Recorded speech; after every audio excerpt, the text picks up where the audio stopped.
You lift the corner of the page and a faint, dry smell of animal skin and old glue rises. Copper, dust, a trace of something like iron. Your gloved finger presses against a line of tiny, looping characters that refuse to be letters you know. What are these words? Who wrote them? And why, for 500 years, has nobody been able to make them speak? That is the mystery that sits on a single shelf in Yale's Beinecke library, catalogued as MS 408. It's a small packet of vellum whose painted pages look like someone dropped a botanist's sketchbook into an alchemist's fever dream. The Voynich Manuscript, the book nobody can read, arrived in the public eye in the early 20th century with a dealer's flourish and a claim that set the imagination alight. Wilfrid Voynich said he had bought a lost medieval codex of strange cures and secret knowledge. Over the centuries since, libraries and labs, cryptographers and linguists, amateur sleuths and hoax hunters have leaned over its pages and left, again and again, with more questions than answers. The book is small, under a foot tall, bound now in plain vellum. Open it, and a world opens with it. Bizarre plants that are almost but not quite any species you recognize, circular star charts studded with strange constellations, naked women bathing in connected pools, their hair and limbs braided into pipes and channels, pages of packed, looping text written left to right in a script no one can map onto any known language. The script is not random scribble. It is tidy, modular, obeying rules. There are repeating clusters of characters, repeated prefixes and endings, sets of marks that appear mostly at the start of lines. If it is a hoax, it was a meticulous one. Start with what can be touched and measured.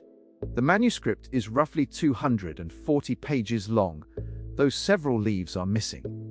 It has been divided by scholars into sections based on imagery and lay out a herbal section of plant drawings, an astronomical section with circular diagrams and zodiac signs, a biological section with those pools and bathing figures, a cosmological set of strange wheels and maps, a pharmaceutical segment showing jars and parts of plants, and finally, a recipes like run of short text paragraphs, each marked by a star or flower.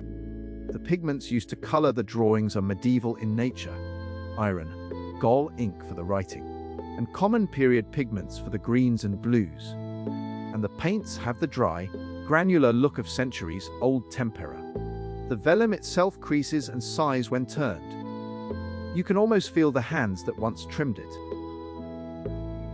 For a long time, the manuscript's age and origin were matters of guesswork, fertile ground for romantic theories. A 17th century owner wrote a note saying the book once belonged to the great English friar Roger Bacon, who lived in the 13th century.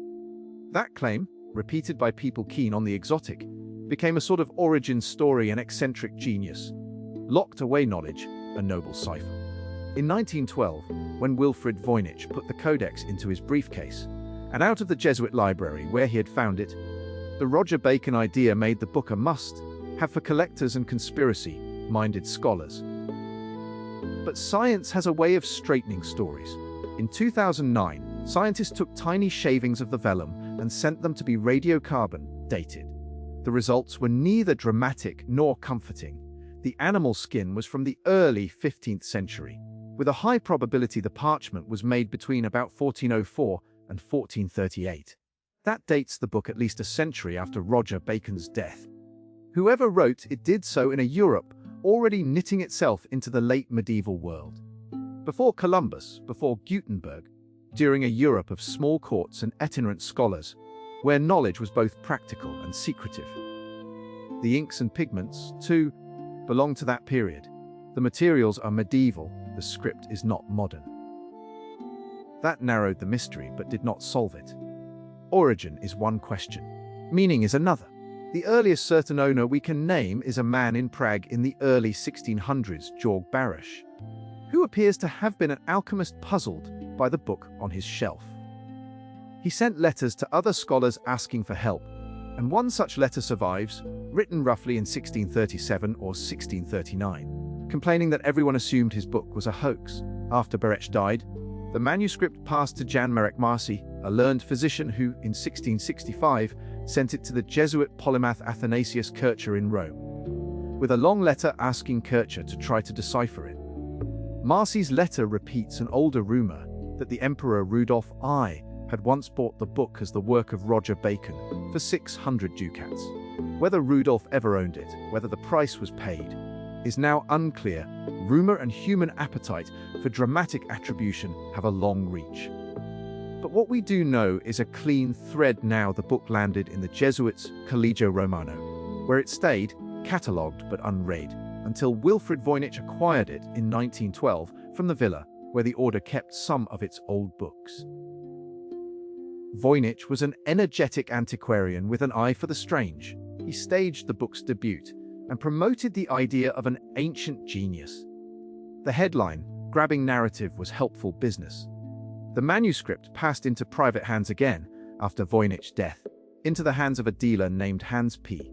Cross in the 1960s, and finally, after decades of promises and failed sales, it found a public shelter at Yale in 1969, where it remains easy to visit but stubbornly private with its secrets. If you want to read code, the Voynich is a feast. Its script is made of repeated signs that scholars have catalogued into an alphabet of 40 or so glyphs, plus a set of frequent ligatures, signs that combine. Words are separated by spaces. The lines favor certain shapes at the beginning and end, and there are line, initial marks that recur with a rhythm that looks almost like grammar. Statisticians and computational linguists have run the manuscript through every quantitative trick available. What does the data say? The text has the hallmarks of meaningful writing. It repeats words in ways the eye recognizes. The distribution of word lengths looks like language, and patterns of repetition are not what you would expect from random scribbling. That point has been decisive against some simplistic hoax theories. If someone in the early 20th century had tried to fake a medieval codex, they might have emulated the look, maybe forged inks, but creating a system that mimics linguistic patterns so closely, where certain words predictably follow others, where there are syntax like irregularities, is remarkably difficult to do by chance. The statistical shape of the Voynich text nudges you toward two possibilities. It encodes a real language through a cipher that isn't straightforward, or it records a language nobody uses anymore, perhaps a constructed or secret tongue. Or it is an intentionally generated pseudo-language of a kind we are only learning to detect. So why has every major cryptographer failed? People like William F. Friedman, one of the 20th century's greatest codebreakers, who helped break Japan's Purple Code in World War I, studied the book in the 1920s and 30s. He and his team tried substitution ciphers, homophonic mappings, polyalphabetic approaches, the standard toolbox. They tested whether the Voynich text could be an elaborate mask for Latin, for Hebrew, for any known tongue. They found patterns that hinted at a sophisticated system. And they also found frustrations. There are no clear word splits that would match known vocabularies. No parallel texts have surfaced to act as a Rosetta Stone. Friedman concluded, cautiously, that the manuscript seemed not to be a mere hoax. His sense that there was something real under the ink kept other serious people at the table. Over the decades, some bright, testy theories have tried to close the case. Some argued the book was a pharmacopoeia, a manual of medieval medicine with coded plant names. Others suggested it's an astrological guide, a health and humors compendium key to zodiac signs. A few scholars proposed it was a constructed language, an intentional invention like Tolkien's tongues, but encoded letter by letter. In 2004, a linguist named Gordon Rugg suggested the text could be generated by a clever fool's device, a table of syllables and a sliding card, an idea first proposed by some as an evolution of the 16th century card and grill that could rapidly produce plausible-looking text with internal structure. Rugg demonstrated how an amateur could create similar statistical fingerprints. His experiment did not prove the manuscript was a hoax. It showed only that one plausible method could replicate some features of the script. From time to time, someone declares a solution. A botanist will point to a plant and say, This is rosemary. A linguist will offer a translation of a few words. An algorithm will align text with a modern language and claim a breakthrough. These announcements generate headlines, then fade. Why do they fade? Because the Voynich resists partial explanations. If you can interpret a page of herbal drawings as familiar plants, you still have to explain why most of the plants look like nothing anyone recognizes. If you can map 50 words to an Italian dialect, you still have tens of thousands of other words that refuse to match. The manuscript tolerates pattern finding but defeats confident closure. Here is one of the book's strangest features: the drawings. The plants are not exact depictions. They have stems and leaves that are secondary, branching into unnatural forms. Roots sometimes look like feet or claws. Leaves are quasi-exotic, like the memory of a plant rather than the plant itself. Some pages present something like a field guide, a single plant per page, a large drawing paired with a paragraph of text.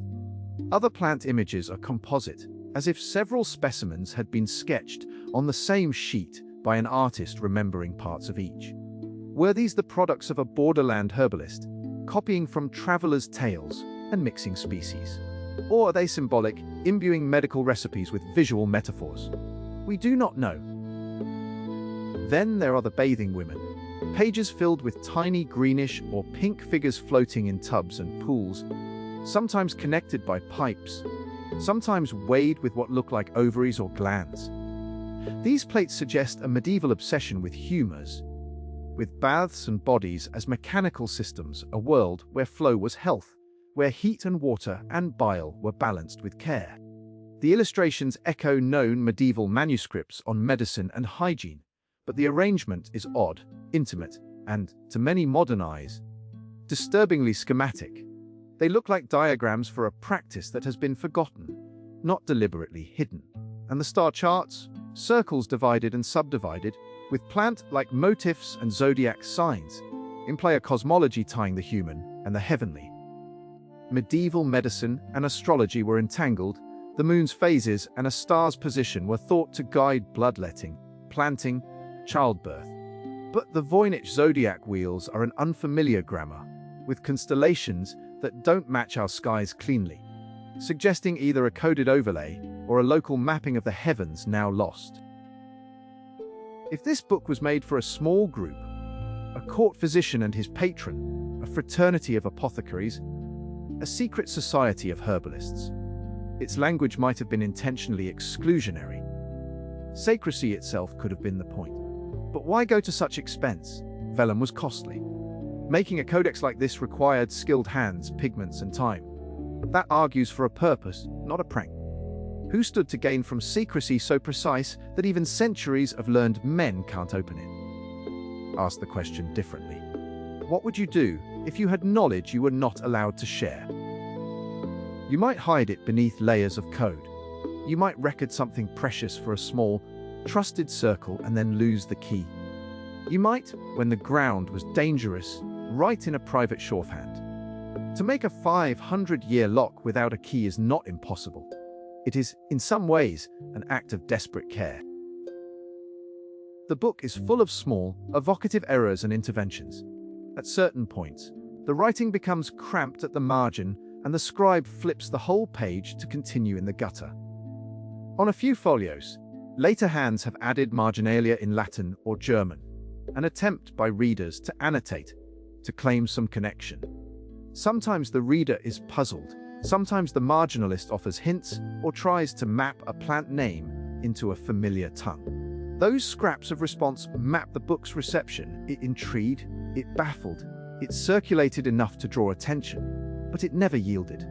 One thing that gives me pause, and that should give any careful reader pause, is how much of the book's context has been lost. Books do not live alone. They sit in libraries where ledgers and letters explain their purpose. This manuscript's trail runs cold early. We have Beinecke and Marcy and a Jesuit catalogue entry and Voynich's purchase. We do not have an owner's manual. We do not have the workshops and margins that would say, made in X for Y. We have a half-dozen scribal flourishes and a rumor or two. The book is a voice without a chorus. Over the last 2 decades, computational tools have given the problem new legs. Machine learning and pattern detection can test thousands of alignments. Some teams insist that the Voynich is not mere gibberish, that a structural signal exists that is consistent with an encoded language.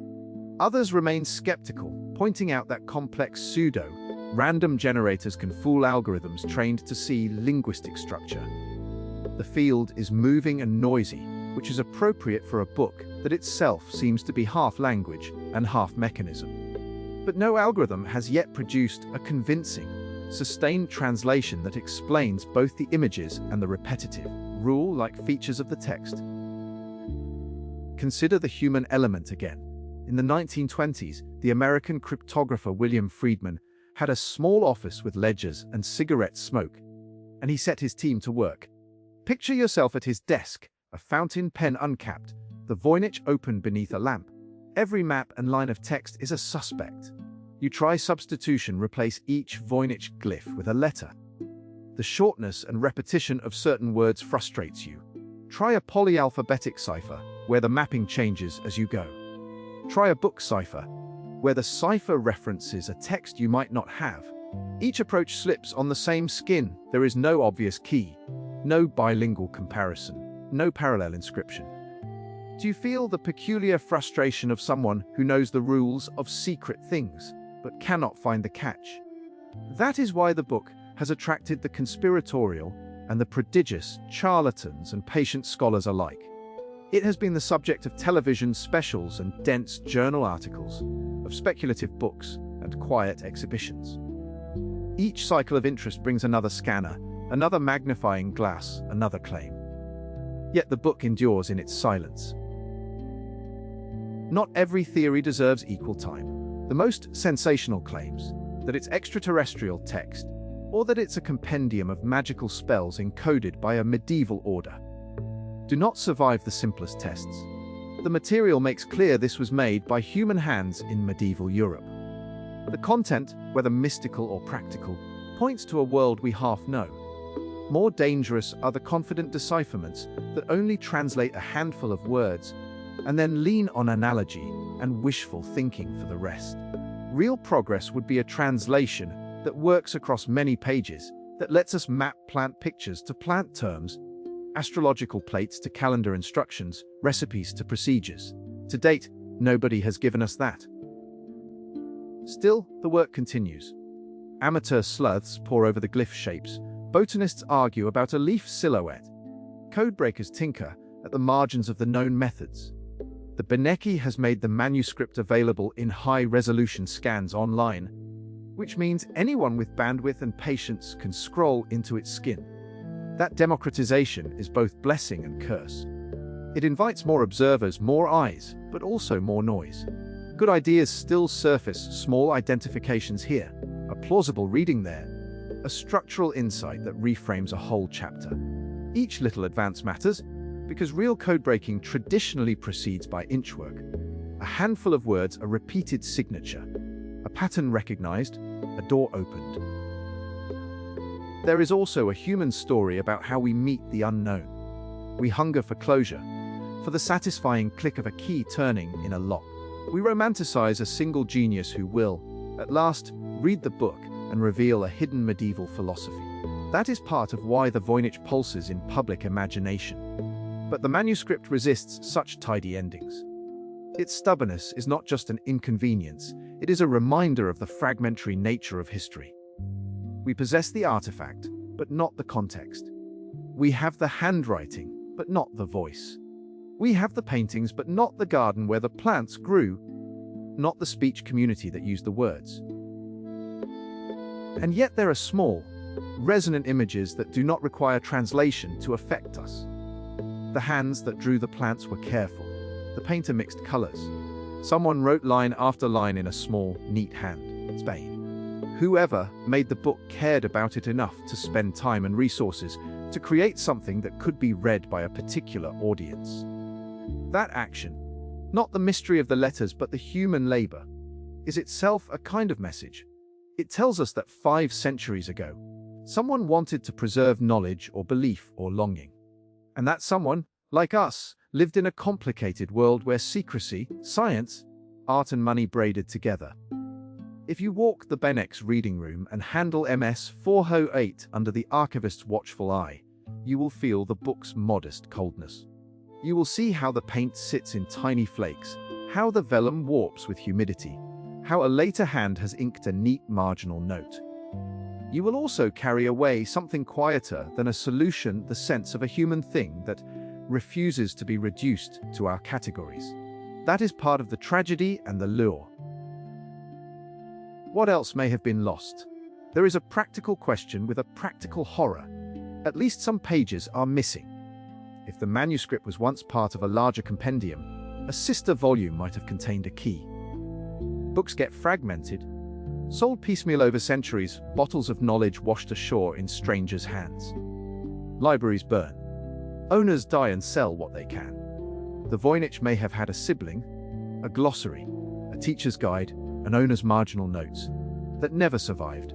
Imagine a single leaf, corner-stained with coffee, naming plants and providing a one-word translation. That is the kind of small artifact that can change everything. We have no evidence of such a leaf. We have rumor and hope. So the case remains open. Some things we can say with confidence: the manuscript's materials are medieval, its scribes were practiced.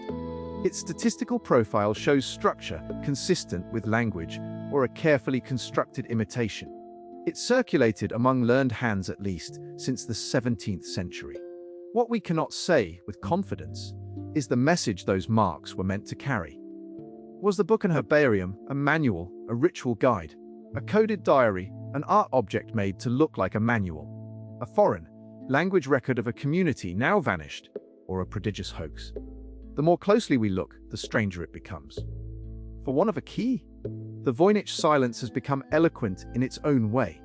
It reminds us that history is not always a tidy narrative waiting to be uncovered. Sometimes it is a palimpsest of lost things, answering some questions by way of new ones. Sometimes what survives is not the event, but the trace of an event, like the faint heel mark in the vellum when a leaf was pressed, or the line where a pigment bled through. There is one last image I keep returning to: imagine the original reader, a hand hovering over a page, pausing at a picture of a plant whose name she knows but whose ink script she does not. She turns the page, perhaps to a set of instructions, a circle, a dial, a recipe, and decides to follow them, to pluck a root, to boil, to bathe. The book, in that moment, is not a mystery but a tool. Its code is a craft. If we could only hear that reader's breathing, her frustration and relief, we would know what the marks meant. We do not. We have the marks, and they ask us, gently, to imagine the rest. So when you close the book and slide it back into its box, take with you one thing that is real. This is not just a puzzle to be solved by machines or by cleverness. It is a voice from a vanished practice. The final question that drifts from its pages is not only what the manuscript says, but who chose to write something so private on so public a medium as vellum and paint. They made something expensive and then, for reasons we can only guess, made it unreadable. Why would someone hide knowledge this way? That is the question that remains. Not a riddle with one answer, but a small, human wound in the history of learning, and perhaps, one day, a page that was lost will be found, and the mute ink will speak. Until then, the Voynich waits, patient as an old lamp, keeping its light to itself.